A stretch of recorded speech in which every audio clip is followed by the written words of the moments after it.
Welcome back, everyone, to Lore with Ludus Infinium. Today we do the 16th Legion, the Luna Wolves, also known as the Sons of Horus, also known as the Black Legion. If I'm not mistaken, this is the only Legion to go through 3 names. Let's get started back in the Unification Wars.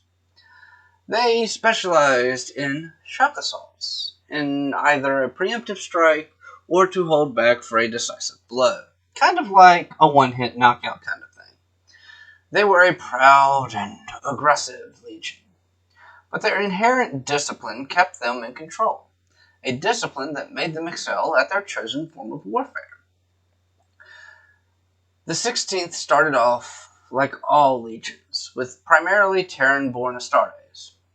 But close to Terra was Chthoniya, the planet on which Horus Lupercal, the first Primarch to be rediscovered, was found. Unique to the Luna Wolves, the other legions held them in high regards, and esteem to the point of requesting that they have units join the Luna Wolves on campaign, or that a unit, or even a few units, would join them on campaign, as kind of as an honorary thing, as a way to show respect, and as a way to show that they wanted to learn from the best, kinda, sort of. So, before we get into the main event, let's talk about something pre-Horus Heresy, the Olenor campaign.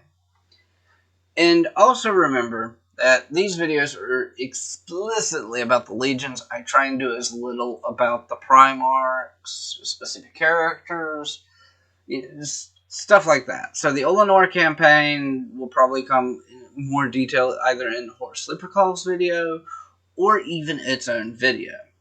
Anywho, the Luna Wolves stood out amongst their brothers, especially their Primarch Horus, who was granted the title of War Master after the successful completion of the Olenor campaign. Now, we're going to jump ahead quite a bit, but to keep it in a little bit of perspective, in between the Olenor campaign and this next event I'm going to talk about, Horus gets corrupted to fall to chaos. We are going to talk about Istvan III. Istvan III, the first battle of the Horus Heresy. Now, what happens here is 4 legions, the Sons of Horus, who have now obviously been renamed, the World Eaters, the Emperor's Children, and the Death Guard send anywhere from a quarter, I believe at the lowest end, to almost a full-on fucking half at the high end of their legion down to Istvan III to quell a planet that had become uncompliant again. It was a Slaaneshi cult because, of course, Slaanesh. For all your nightmare needs.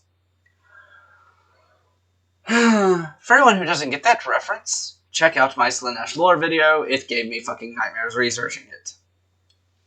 So, they go down to Istvan. And now a corrupted Horus decided, we need to purge these assholes who will not follow us. And if my numbers are correct, the Sons of Horus sent about a third of their legionnaires. Now, the first attempt to slaughter said legionnaires was with a failed virus bombing.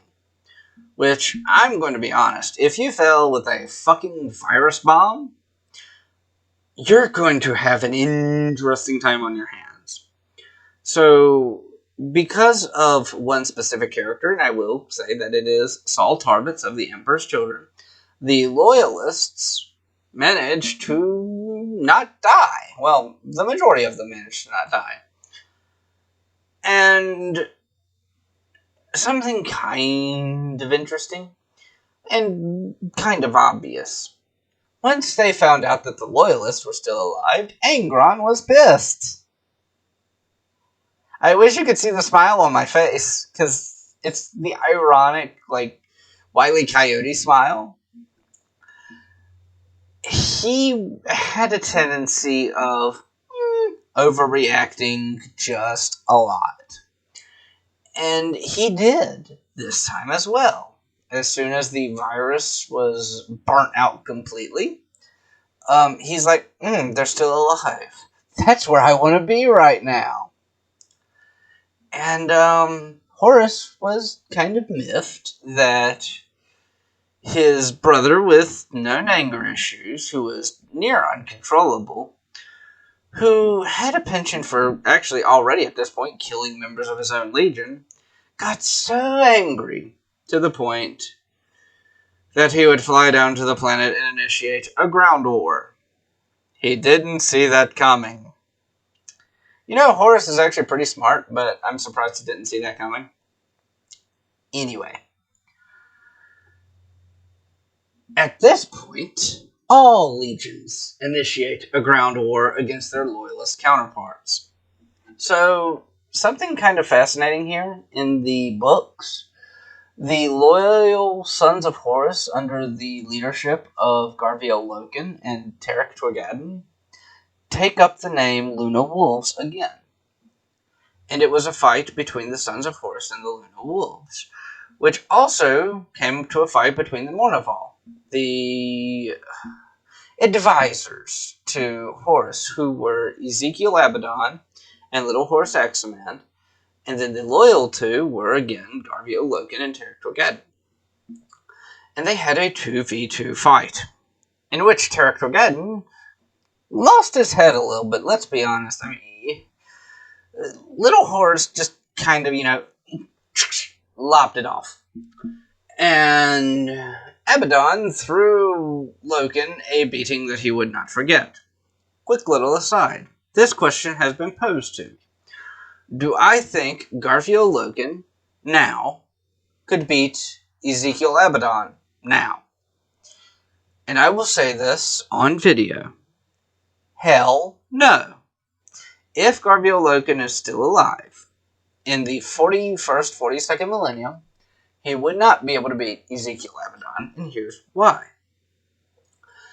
Let's assume that he doesn't fall to chaos, which he probably wouldn't.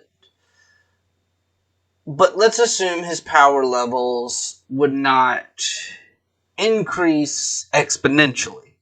Abaddon's has. Abaddon beat him like a redheaded stepchild. And when I say beat him like a redheaded stepchild, I mean left him in a crumbling building after beating the shit out of him. And now, another really quick thing. Abaddon wears Terminator armor, and Loken wears regular Astartes power armor. There is supposed to be a tactical advantage on regular power armor v Terminator armor. And he still got his ass beat. Do I think after 10,000 years he would be able to take on Abaddon? No. I think the chances of that happening are he would win maybe 1 out of 20 times. If he's lucky. But realistically, I just can't see it. Anywho, that was the massive rabbit hole that I went down. So, eventually, they were part of this ground war that lasted anywhere from, I believe it was 2 to 3 months. And eventually, the traitors won. Granted, with some extremely high losses, but they won. And so they flew away and left the corpses of the loyalists on Istvan III. And then they took off to Istvan V. You know, this is actually an event that I both like and hate talking about. After bloodying his and 3 other legions at Istvan III, Horus, along with 7 other traitor legions, damn near wipes out 3 legions. The Salamanders, Raven Guard, and Iron Hands at Istvan V, in what would be known as the Drop Site Massacre. Whew, they've been busy. Now, for another 7 years, they were essentially burning and killing their way towards Terra. And eventually they make it to the ultimate fight, the Siege of Terra. At the Siege of Terra, at the final battle of the Siege of Terra, because he got in a bit of a panic, Horus drops his shields to his battle barge, the Vengeful Spirit, and the Emperor teleports aboard with Dorn, Sanguinius, some Custodes, some Iron Hands, some Imperial Fists, just a good little boarding crew. Horus kills Sanguinius. And then the Emperor kills Horus. After Horus fatally wounds the Emperor. It's like rock, paper, scissors, gun. Except everyone pulled gun and then still shot with an actual gun at the same time. It was brutal. But the Emperor did kill Horus. And after the death of Horus, the Sons of Horus retreated to the Eye of Terror under a new leader, Ezekiel Abaddon, one of the Mournival, now known as Abaddon the Despoiler, who was originally the first captain of the Sons of Horus, by the way. And when he took control of the Legion, and as a way to show their mourning of the death of their Primarch, they painted their armor black and took on the mantle of Black Legion. Original. So, we're at a point now where Abaddon the Despoiler, has led the Black Legion and committed to 13 Black Crusades with massive armies of varied forces of chaos in an attempt to complete the mission of Horus Lupercal. Finally see the Imperium of Man and its corpse emperor. See? Look, I don't edit anything out. And its corpse emperor finally burn. Wow. That one ended on a cheery note, didn't it? So, let me know what you think of the video. These are only supposed to be basics, so if you wanted more detail on something, I apologize. I do plan on going through and doing videos on major battles, important characters, and the Primarchs. Actually, I plan on doing the Primarchs after the Legion series, if everything works out with my schedule. However, if you would like to support the channel, please join my Patreon or donate on Streamlabs. Or if you really want to help out, and you can't donate, that's perfectly fine.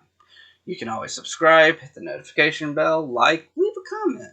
All that stuff really helps more than you would think.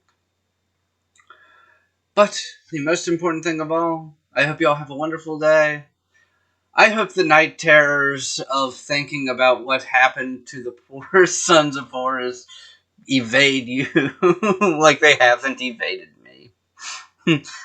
But in all seriousness, I hope you all have a wonderful day, and I will see you all in the next one. Bye!